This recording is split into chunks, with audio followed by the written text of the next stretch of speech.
Boa noite, meus amados. É um prazer, é prazeroso este momento, este tempo que nós temos, apesar de todo o isolamento, apesar da distância, é uma maneira de nós estarmos juntos, próximos, e eu tenho muita alegria em fazer isto, em participar deste momento tão aconchegante, tão gostoso, né? Cada um na sua casa, mas é o momento que nós estamos vivendo. E para mim é muito prazeroso ler a palavra de Deus, estudar a palavra de Deus, ensinar a palavra de Deus. Eu amo esta palavra.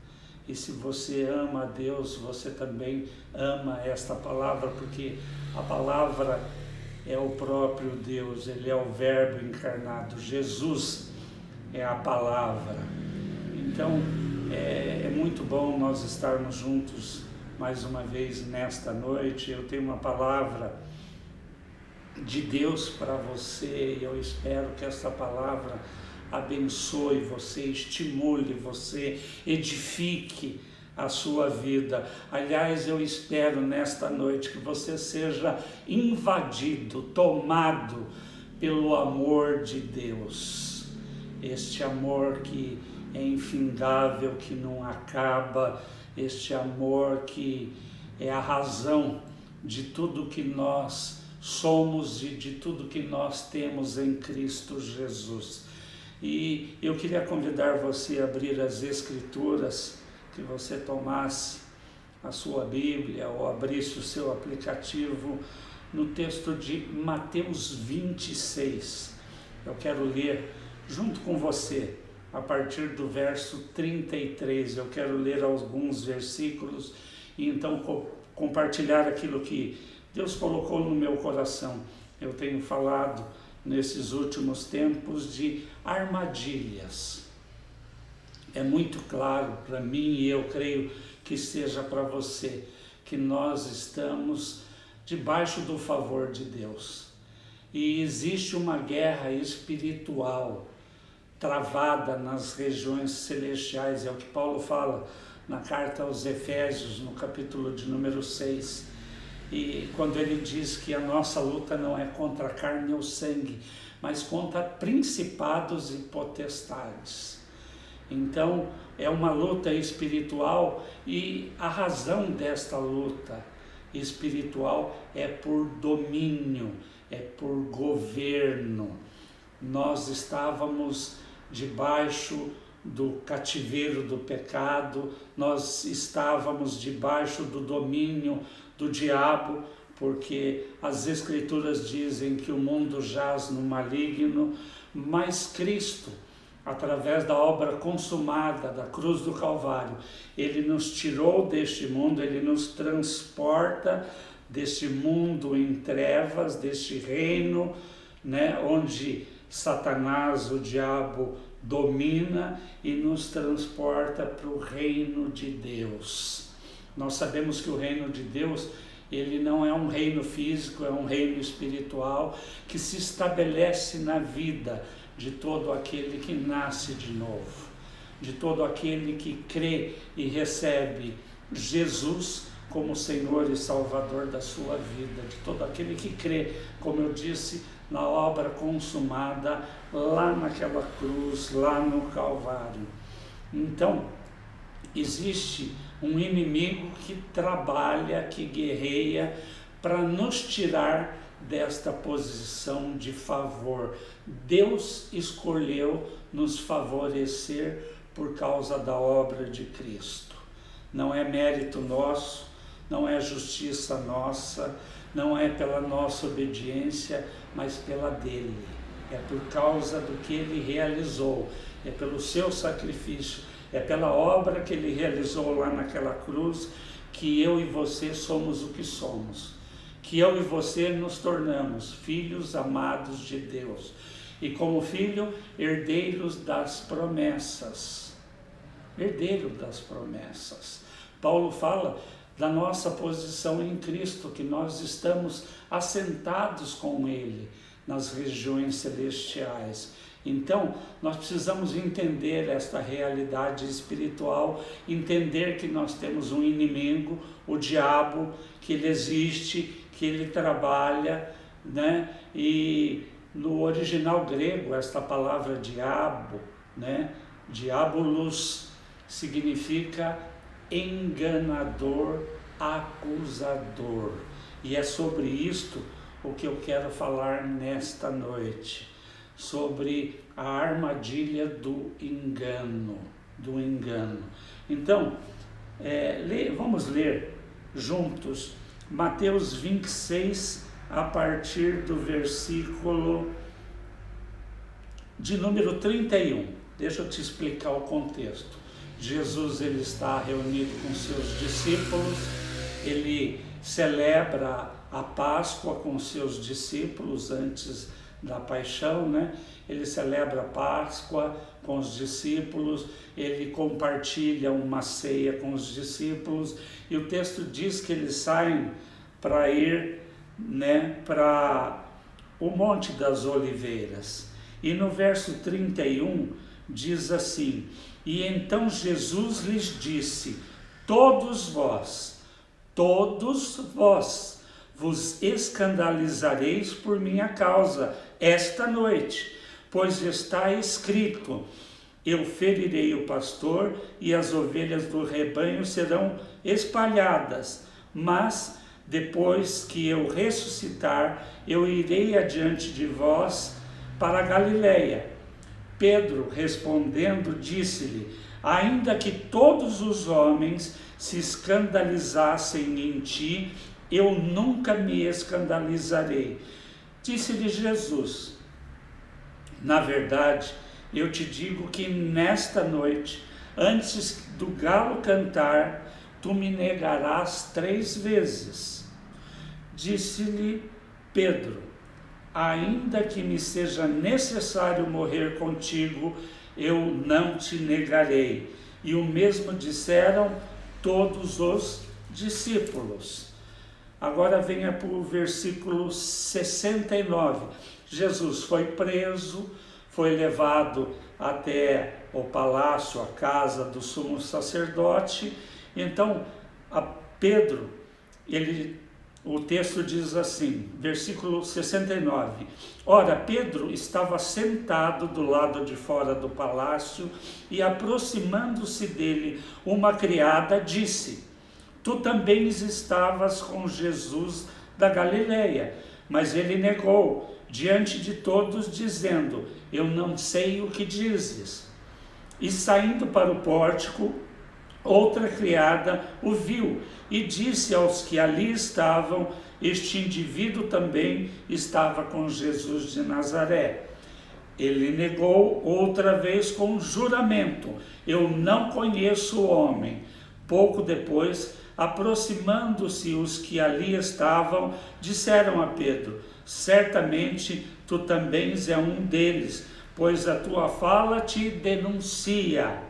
Então ele começou a amaldiçoar e a jurar, dizendo: eu não conheço o homem. E imediatamente o galo cantou. E Pedro, lembrando-se das palavras de Jesus, que Jesus lhe dissera antes do galo cantar: tu me negarás 3 vezes. E saindo dali, chorou amargamente.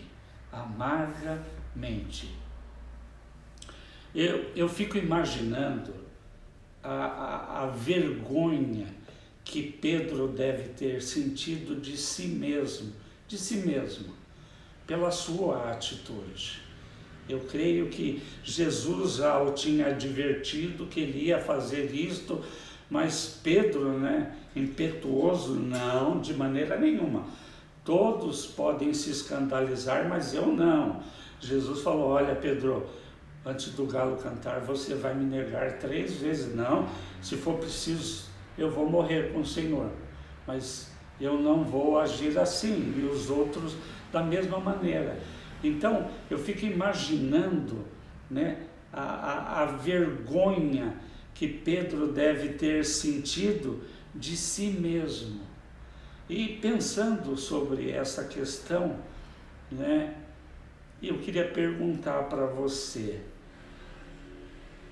você carrega ainda hoje, né, alguma vergonha do seu passado? Você carrega ainda hoje alguma vergonha ou algumas vergonhas do seu passado? Eu comecei a pensar com relação a isso e eu queria que você pensasse também com relação a isso. E quando eu pensava com relação a isso, embora eu poderia dizer que eu tinha, eu diria hoje, né, muitos motivos de vergonhas por atitudes, por decisões que eu tomei lá atrás, mas eu me lembro de uma situação quando eu ainda era jovenzinho, entrando na adolescência talvez, 12 anos, 13 anos por aí. Eu tinha um amigo que morava na frente da minha casa, um vizinho de frente, um casal de português. E do lado da casa, né, deste meu amigo, morava um tio dele. E este tio dele, já uma pessoa de idade, no fundo da casa dele, ele tinha um parreiral de uvas. E eu vou, né, espero não escandalizar você, mas ele tinha um parreiral muito bonito. Quando chegava perto da época do Natal, época em que as uvas já cresceram e começam a amadurecer, se olhava para aquilo, era uma coisa linda. Mas ele não dava para ninguém. Muitas pessoas da rua, quando viam, pediam, ele não dava daquelas uvas para ninguém.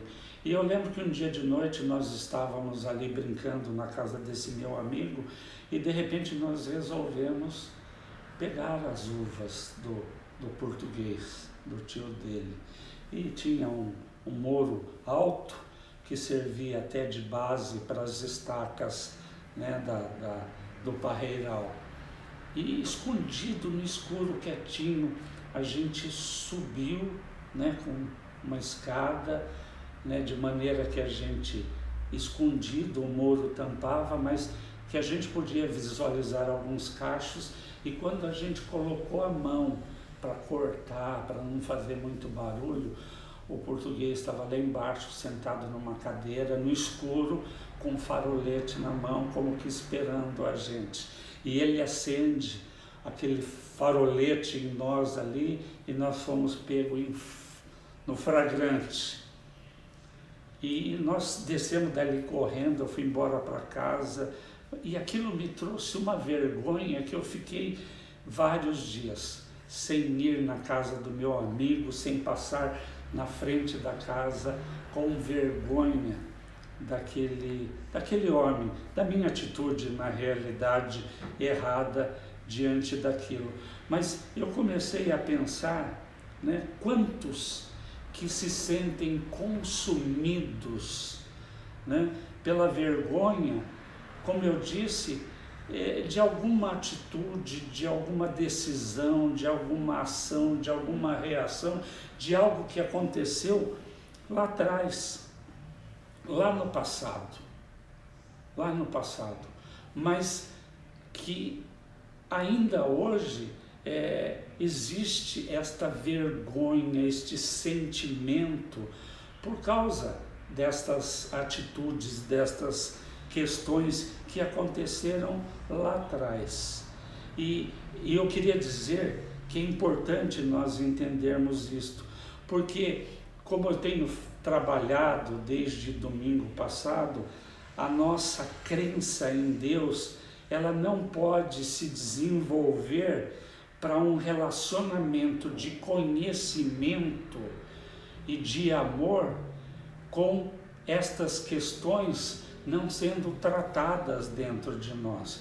No domingo passado, eu falei sobre a questão de nós crermos e de nós conhecermos, que aqui no Brasil, segundo as estatísticas, embora elas sejam antigas, mas que dizem que cerca de 80% da nossa população diz crer em Deus.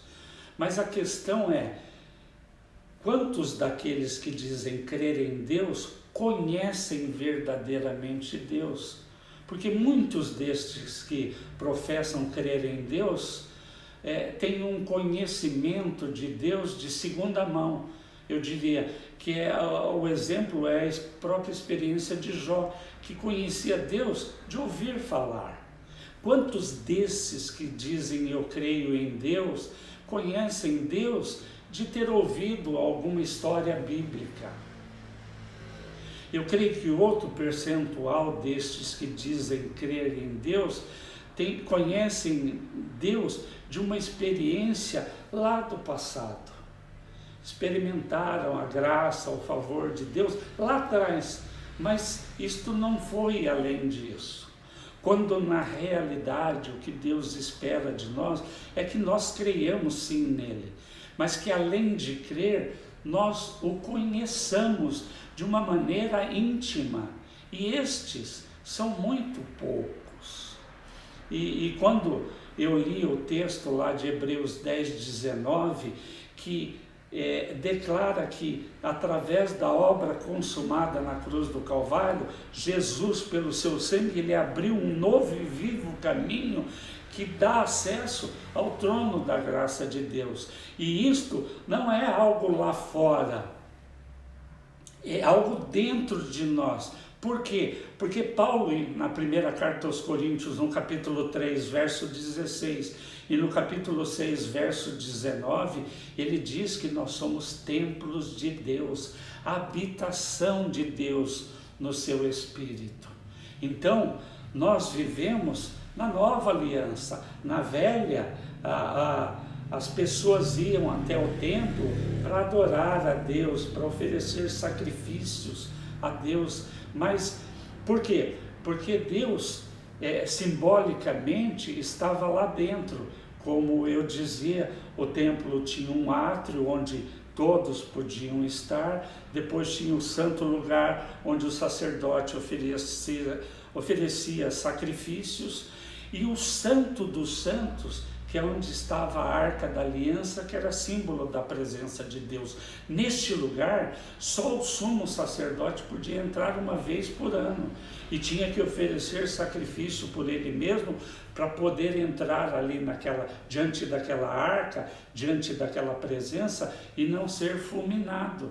Mas nós vivemos numa nova aliança, e nesta nova aliança, Deus veio habitar dentro de nós. Então o que Deus espera é esta comunhão íntima, este conhecimento íntimo. Eu dizia, assim como nós, com o passar do tempo, acabamos conhecendo a nossa namorada e hoje a nossa esposa, nós éramos capazes de distinguir a voz dela numa sala cheia de mulheres, com todas elas falhando. Então, muitas vezes, a nossa dificuldade em reconhecer a voz de Deus está nisso, porque nós não o conhecemos intimamente, mas é o que Deus espera e é o que nós estamos experimentando nesta nova aliança, nós que estamos debaixo deste favor de Deus.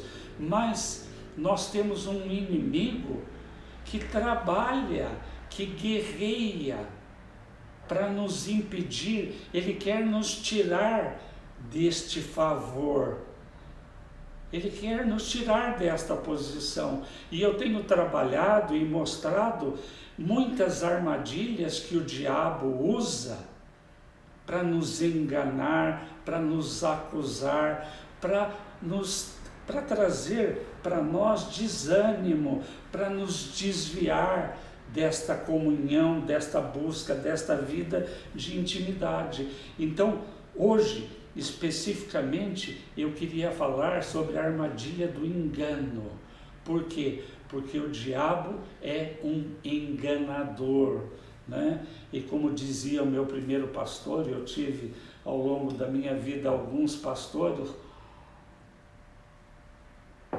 mas como o meu pastor, ele dizia, né, o diabo ele não é criativo, ele repete, as táticas dele são repetidas sempre, e ele trabalha e ele lança armadilha tentando nos enganar, nos acusar, trazer acusação sobre nós, e nós não podemos mais aceitar isto.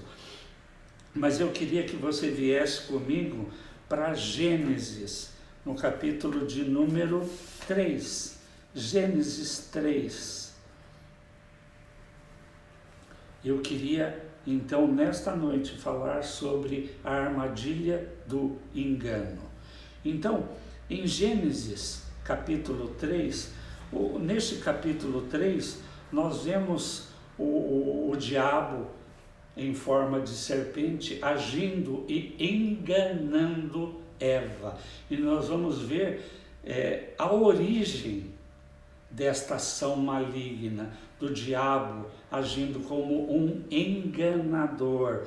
E o texto diz assim: ora, a serpente era mais sutil do que qualquer outro animal do campo que o Senhor Deus havia feito. E ela disse à mulher: sim, Deus tem dito, não comerás de toda a árvore do jardim? E a mulher disse à serpente: nós podemos comer do fruto da árvore do jardim, mas do fruto da árvore que está no meio do jardim, Deus disse: não comereis dela, nem tocareis, para que não morrais. Não morrais. Quer dizer, Deus tinha dito lá atrás para Adão que ele realmente não podia comer daquela árvore, que se ele comesse, ele iria morrer. Aqui teve um acréscimo, né? Eu não sei se Adão aumentou a coisa para Eva ou se ela usou a imaginação, mas aqui ela diz que não podia nem comer e nem tocar. Mas olha o engano, verso 4. E a serpente disse à mulher: certamente não morrereis, porque Deus sabe que no dia em que dele comerdes, os vossos olhos serão abertos e vós sereis como deuses, conhecendo o bem e o mal. E a mulher então olhou para aquela árvore, que ela era boa para alimento, era agradável aos olhos, uma árvore a ser desejada para fazer alguém sábio. Ela tomou do seu fruto e o comeu, e deu ao seu marido, e ele também comeu. Então nós vemos aqui o pecado entrando no mundo, através do nosso pai Adão, pela desobediência de uma ordem que Deus tinha dado. Agora, qual a consequência deste pecado? Então, o texto continua dizendo assim: e os olhos de ambos foram abertos, e eles souberam que estavam nus. Então, nós vimos ali o diabo falando até a verdade para eles. Os olhos dos dois foram abertos, mas eles perceberam que eles estavam nus, e coseram folhas de figo e fizeram para si aventais. Então, nós vemos aqui o quê? Uma tentativa humana do homem de tentar encobrir, esconder o seu pecado. Então, qual a consequência? Eles olharam para si, eles perceberam, conheceram que eles estavam nus e costuraram um avental de folhas da figueira, tentando encobrir, esconder o seu pecado. Quer dizer, então qual a consequência do pecado? Eles olharam para si e viram que eles estavam nus. Vergonha. A primeira raiz de engano que o diabo tenta trazer, né? E ele fez isto, foi a vergonha. Foi a vergonha. Quantos estão morrendo muitas vezes lentamente, porque tem abrigado, escondido, né, um túmulo secreto de vergonha. Quantos ainda hoje se sentem envergonhados por causa dos pecados sexuais, por causa de vícios, por causa de abusos? Quantas coisas muitas vezes estão escondidas, e nós precisamos entender que isto é um impedimento, para que a nossa crença, né, possa crescer e se transformar num conhecimento íntimo de Deus, que era isso que ele esperava do homem, né? E muitas vezes o pensamento que vem é de que nós não somos merecedores do amor de Deus, ou até que nós precisamos fazer algo para nos tornar merecedor desse amor ou das promessas, enfim, que nós precisamos fazer algo, que nós precisamos ser melhores. Quantas e quantas pessoas são enganadas pelo inimigo e são levadas ao desempenho. E eu já trabalhei algumas semanas atrás com relação a isto, que esta necessidade, este desejo de fazer algo para se tornar merecedor do favor de Deus, do amor de Deus, isso nos tira desta posição de favor. Então nós precisamos ter muito cuidado com relação a isto. Mas o pecado produziu vergonha. Vergonha.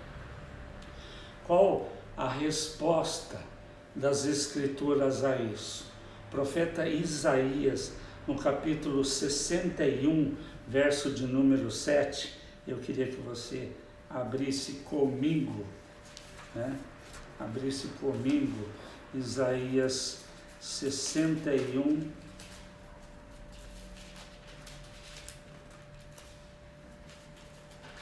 versículo 7, promessa de Deus para nós: no lugar da vossa vergonha, vós tereis dupla honra, e no lugar de humilhação, eles se regozijarão na sua herança. Portanto, na terra deles, eles possuirão dupla honra. Alegria eterna estará sobre eles. E a promessa de Deus, ela continua. Então Deus está dizendo que em vez de vergonha, nós iríamos ter dupla honra. Agora, é importante a gente entender que o pecado, ele produz vergonha. E a vergonha, ela traz culpa. O pecado produziu vergonha, e a vergonha traz também a culpa. E a culpa precisa de punição. Então, o que acontece? O nosso corpo, ele acaba produzindo enfermidades. É o que a ciência diz, ou chama de doenças psicossomáticas. A ciência diz que a grande maioria das enfermidades que são acometidas no homem tem essa origem, vem da psique, vem de pensamentos e emoções e sentimentos negativos, ruins. Então, nós precisamos entender esta realidade. Nós não podemos aceitar. E como nós nos livramos da culpa? Entendendo que Jesus, ele foi punido no nosso lugar e nós fomos perdoados. Toda a punição que nós merecíamos, Jesus, ele tomou sobre si, no seu corpo, lá naquele madeiro. Então, o pecado produziu vergonha que trouxe a culpa, mas Jesus foi punido no nosso lugar. Ele pagou um preço pela sua vergonha e pela sua culpa. Você não precisa mais aceitar isto. Não precisa mais aceitar isto. A segunda raiz de engano. Continuando o texto.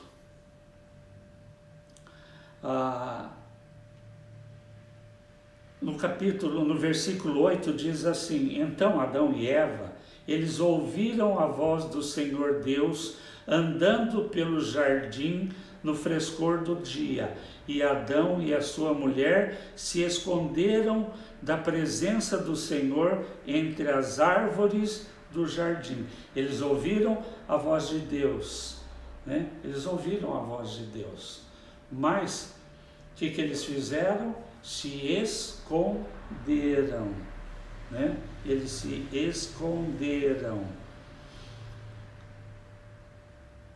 Verso 9: e o Senhor Deus chamou Adão e lhe disse: onde tu estás? E ele disse: eu ouvi a tua voz no jardim e tive medo, porque eu estava nu e me escondi.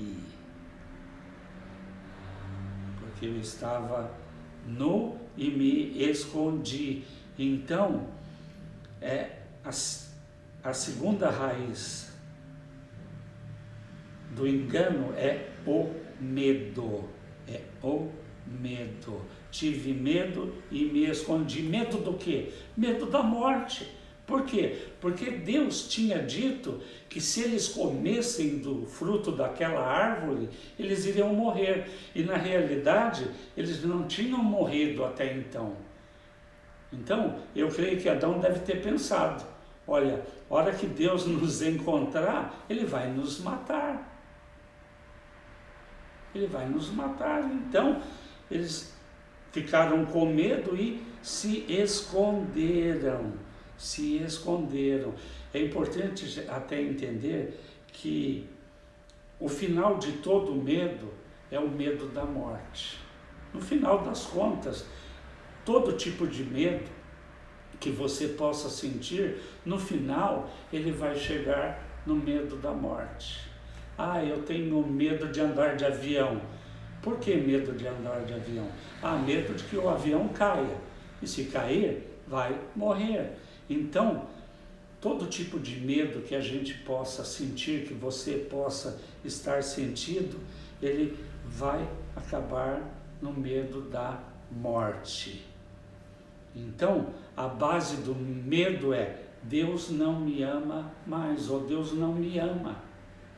Foi por isso que Adão teve medo e se escondeu, porque ele falou: a hora que Deus me vê, ele vai me matar. Deus não me ama mais e ele vai me matar. Então a base do medo é: Deus não me ama.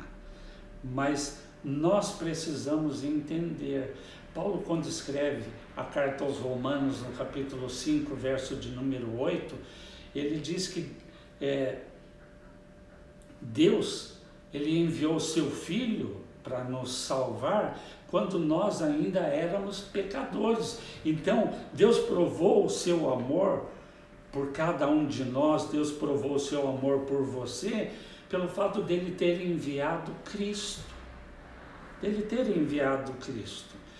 Agora, outra coisa importante, quando João escreve a primeira carta, no capítulo 4, no verso de número 18, ele diz assim: olha, o perfeito amor lança fora todo medo. Qual é o amor perfeito? Qual é o perfeito amor? O amor de Deus. É o amor de Deus. O amor de Deus, ele é perfeito. Deus é amor. E este verdadeiro amor, ele lança fora todo medo. O mesmo Paulo, ele declara que o amor de Deus, ele está derramado nos nossos corações pelo Espírito Santo que nos foi dado. Então, o remédio, o antídoto para o medo é experimentar este amor de Deus, é entender, né, que todo medo ele vai desaparecer na medida em que eu creio e eu experimento que Deus me ama. Eu entendo isto. Eu entendo que Deus me ama. Este amor em mim tira todo tipo de medo. Então, o antídoto para este medo que vem, que é consequência o quê? Do pecado, que produziu vergonha, que trouxe a culpa e que produziu medo. Medo. Então, o antídoto para este mal, para este engano maligno, é você entender que Deus ama você profundamente. Ele provou isto quando ele enviou o seu próprio Filho para morrer em sacrifício no nosso lugar, no meu lugar, no seu lugar. É o que Paulo diz, ele prova este amor pelo fato de Cristo ter morrido quando nós ainda éramos pecadores. Então, é a obra consumada de Cristo na cruz que nos proporciona isto. E por último, né, a terceira raiz, continuando no nosso texto,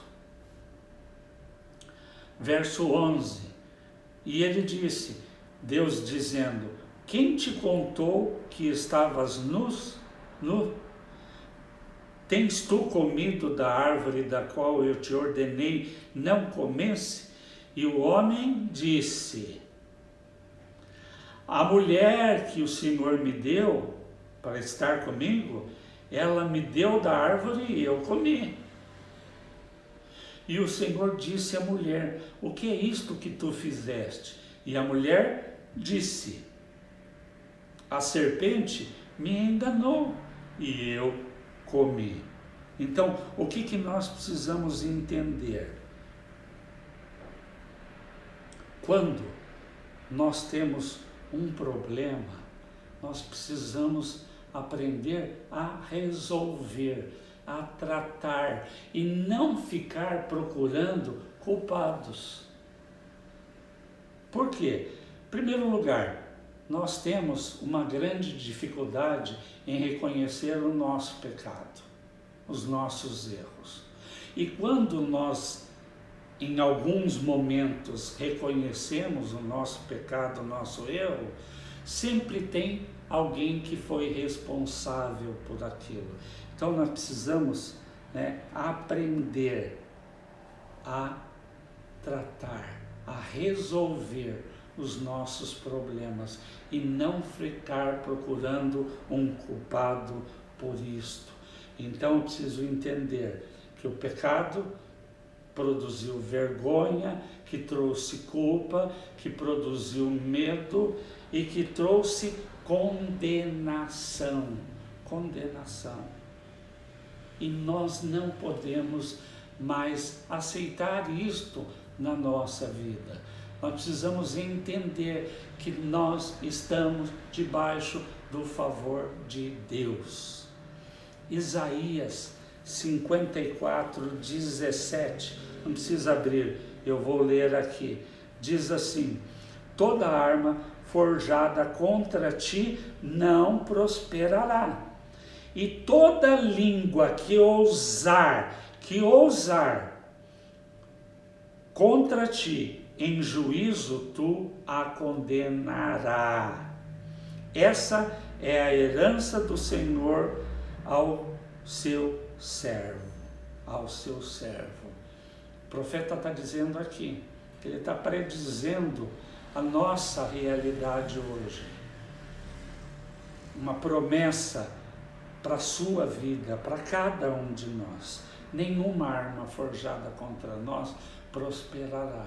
E toda língua que ousar se levantar em juízo, em condenação contra nós, nós vamos condená-la.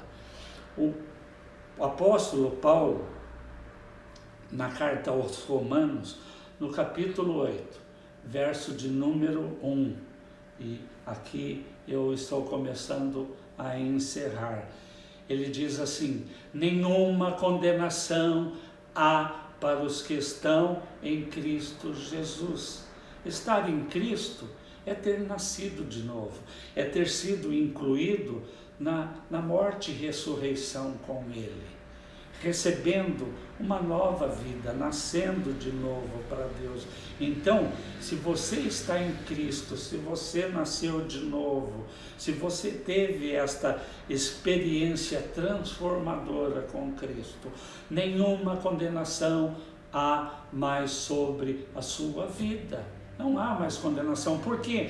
Porque Ele tomou sobre si, no seu corpo, naquela cruz, os nossos pecados. Toda condenação, todo escrito de dívida que nos era contrário, Ele tomou sobre si, foi cravado naquela cruz no Calvário.